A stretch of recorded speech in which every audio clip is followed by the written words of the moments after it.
Hi everyone, welcome back to Coding and Creating. Today we're going to learn how to create a basic animation. I do have a lesson that goes a little bit more in depth and shows you how to do things like backgrounds and a more complex process, but if you want to do a starting animation, your basic one, this is the lesson for you. So we're going to be using a program that's called Procreate. We'll click on that app.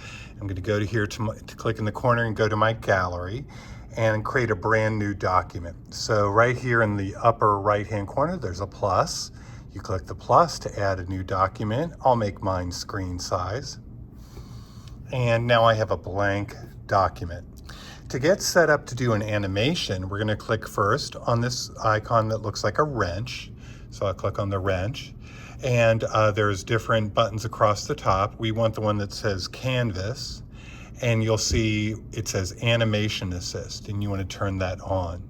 Once you turn on the animation assist, you'll see this little timeline appear down at the bottom, and it will show each frame of your animation. Now, one little tip is that if you sort of pinch your fingers together and resize your canvas so that you can see your whole screen, that's kind of useful because you can see everything.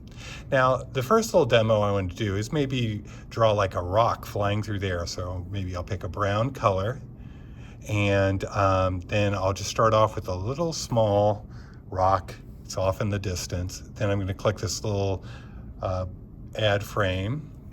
And then I'll draw another little rock, or draw the same rock, but just it's sort of flying towards us and it's getting bigger. So each time I'm saying add frame, okay?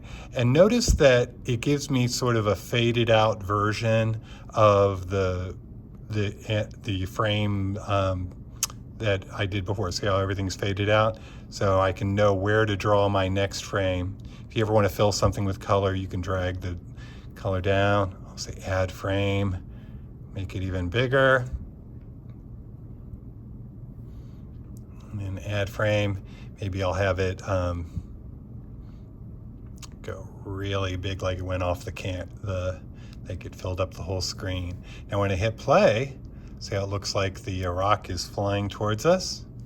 Right here there are settings.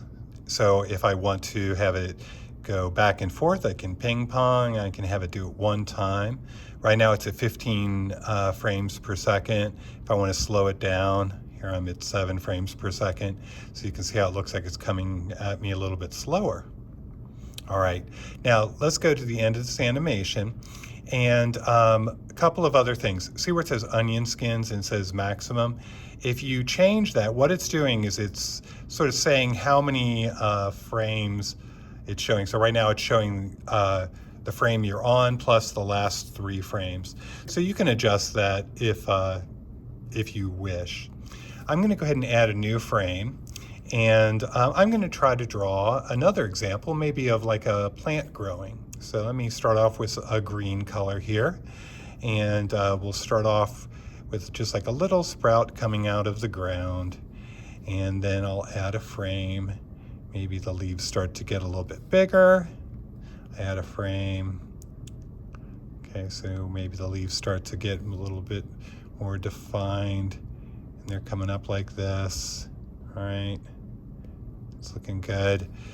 And then let's say, here's another technique. You can tap on this frame, and you have different options. You can say to hold it out if you wanted to, but what I'm going to say is to duplicate that. So what it did is it made 2 copies. So I've got an exact copy of that. I'm just going to add like a little stem growing up, and I'll tap on it again, say duplicate that frame, maybe make the stem come up even a little bit taller. I could duplicate that frame again. Maybe now I'll have a flower start to bloom. So maybe I could make it a red flower. So maybe I could have a little flower petal come like that, duplicate it, and then have another petal grow, and duplicate it. Maybe it would have 2 flower petals grow, duplicate that, maybe some more start sprouting. I could duplicate it again. So you can see I can start to really add, like this flower is going crazy. Now see, let's look at my thing. So rock flies by and a plant starts to grow. All right, so those are some of the basic techniques for creating animations.